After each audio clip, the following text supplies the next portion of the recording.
ಮರಕ್ಕೆ ಬೇರೆ ಎಷ್ಟು ಮುಖ್ಯನೋ ಮನುಷ್ಯನಿಗೆ ನಂಬಿಕೆ ಕೂಡ ಅಷ್ಟೇ ಮುಖ್ಯ. ನಂಬಿಕೆ ಇಲ್ಲ ಅಂದ್ರೆ, ಬೇರಿಲ್ಲ ಅಂದ್ರೆ ಮರ ಉಳಿದಿಲ್ಲ. ನಂಬಿಕೆ ಇಲ್ಲ ಅಂತಂದ್ರೆ ಸಂಬಂಧಗಳು ಉಳಿದಿಲ್ಲ. ಹಂಗೆ ಸಂಬಂಧಗಳನ್ನ ಬೆಸಲಿಕ್ಕೆ ನೀವೆಲ್ಲ ಒಂದ್ ಕಡೆ ಹೊರಗಡೆ ಬಂದಿದ್ದೀರಿ. ಇಲ್ಲಾದ್ರೂ ಒಟ್ಟಿಗೆರಡ ಜೊತೆಗೂಡುವುದು ಆರಂಭ, ಜೊತೆಗೂಡಿ ಚರ್ಚಿಸುವುದು ಪ್ರಗತಿ. ನೀವು ಒಟ್ಟಿಗೆ ಸೇರಿ ಕೆಲಸ ಮಾಡೋದು ಯಶಸ್ಸು. ಸೊ ಹಾಗೆ ಬೆಂಗಳೂರಲ್ಲಿ ಯಶಸ್ಸನ್ನ ಕಾಣಬೇಕು ಅಂತ ಹೇಳಿ, ನಿಮ್ಮ ಸಂಬಂಧಗಳು ಬೆಳಿಬೇಕು ಅಂತ ಹೇಳಿ ಇವತ್ತು ನೀವೆಲ್ಲ ಸೇರಿರೋದು ನನಗೆ ಬಹಳ ಸಂತೋಷ. ನಮ್ಮ ಮಣಿ ಹೆಗಡೆ ನನಗೆ ಅವನು 40 ವರ್ಷದಿಂದ ಪರಿಚಯ. ಅವನು ಇಲ್ಲಿ ಸೇರ್ಕೊಂಡು ಮಲೆನಾಡು ಬಿಟ್ಬಿಟ್ಟು ಈಗ ನೋಡಿದ್ರೆ ಅವ್ನ ಮಾತು ನೋಡಿದ್ರೆ ಹುಲಿ, ಸಿಂಹ, ಕರಡಿ, ಬಂಡೆ ಅಂತ ಎಲ್ಲ ಮಾತಾಡ್ತೀನಿ. ನನ್ನ ಸ್ನೇಹಿತ ಅವ್ನು ಸರಿಯಾಗಿ ಅವನ ಹಣೆ ಬರ ಚೆನ್ನಾಗಿರೋ ಅವನು ಯಾವತ್ತು MLA ಆಗ್ಬೋದಾಗಿ ಪಾಪ.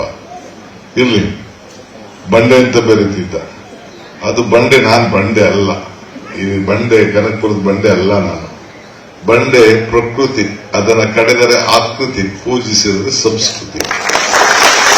ಬಂಡೆನ ಏನು ಬೇಕಾದ್ರೂ ಮಾಡ್ಕೋಬಹುದು. ನೀವು ಚಪ್ಪಡಿಯಾರು ಮಾಡ್ಕೋಬಹುದು, ಗರಗಂಬಾರು ಮಾಡ್ಕೋಬಹುದು, ತೊಲೆಯಾರು ಮಾಡ್ಕೋಬಹುದು, ಜಲ್ಲಿ ಮಾಡ್ಕೋಬಹುದು, ಕೊನೆಗೆ ವಿಗ್ರಹ ಮಾಡಿಕೊಂಡು ಯಾವುದೇ ಮೂರ್ತಿನ ಕೆತ್ತನೆ ಮಾಡಿ ನೀವು ಅದನ್ನೆಲ್ಲ ಪೂಜೆ ಮಾಡಲಿಕ್ಕೂ ಕೂಡ ಅವಕಾಶ ಇದೆ. ಹಂಗೆ ನೀವು ಯಾವ ರೀತಿಯಾರು ನಮ್ಮನ್ನ ಬಳಸ್ಕೋಬಹುದು. ಸಿಂಹ ಅಂತ ಬೇರೆ ಹೇಳ್ತಿದ್ವಿ. ಸಿಂಹ ಹೆಂಗಾಗಿ ಹೇಳ್ತದೆ? ಸಿಂಹ ಹೆಂಗಾಗಿ ಹೇಳ್ತದೆ? ಸಿಂಹಕ್ಕೆ ಯಾರಾದ್ರೂ ಹೆಸರಿಟ್ಟಿದ್ರ? ಸಿಂಹ ಅಂತ ಒಂದು ಶ್ಲೋಕ ಇದೆ, ಸಂಸ್ಕೃತದ ಒಂದು ಶ್ಲೋಕ. ನಾಭಿಷೇಕೋ ನ ಸಂಸ್ಕಾರ ಸಿಂಹಸ್ಯ ಕ್ರಿಯತೆ ವನೆ ವಿಕ್ರಮಾಜಿತ ಸತ್ವಸ್ಯ ಸ್ವಯಂ ಏವ ಮೃಗೇಂದ್ರತ. ಅಂದ್ರೆ ಕಾಡಿರಂತ ಸಿಂಹ, ಅದಕ್ಕೆ ಯಾರು ಉಪನಯ ಮಾಡಿಲ್ವಂತೆ, ಇಲ್ಲ ನಾಮಕರಣ ಮಾಡಿಲ್ವಂತೆ. ತನ್ನ ಶಕ್ತಿ, ತನ್ನ ಪರಾಕ್ರಮ, ತನ್ನ ಸಾಹಸದಿಂದ ಅದಕ್ಕೆ ಮೃಗರಾಜ ಅಂತ ಕರೆದಂತೆ. ಹಂಗೆ ಸಿಂಹ ಎಲ್ಲರೂ ಕೂಡ ಊರಲ್ಲಿ ಹುಟ್ಟವೆಲ್ಲ ಬಸವಾಗ್ಲಿಕ್ಕೆ ಸಾಧ್ಯ ಇಲ್ಲ.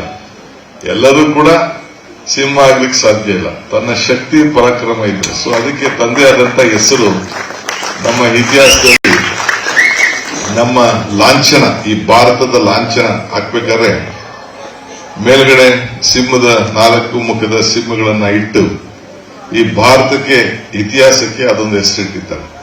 ಸೊ ಅದಕ್ಕೆ ನಾವ್ಯಾರು ಹೋಲಿಕೆ ಮಾಡಿಕೊಳ್ಳೋದು ಬೇಡ. ನಮ್ಮಲ್ಲಿ ಮನುಷ್ಯತ್ವ ಇದ್ರೆ ಸಾಕು. ಮನುಷ್ಯತ್ವ, ಮಾನವೀಯತೆ.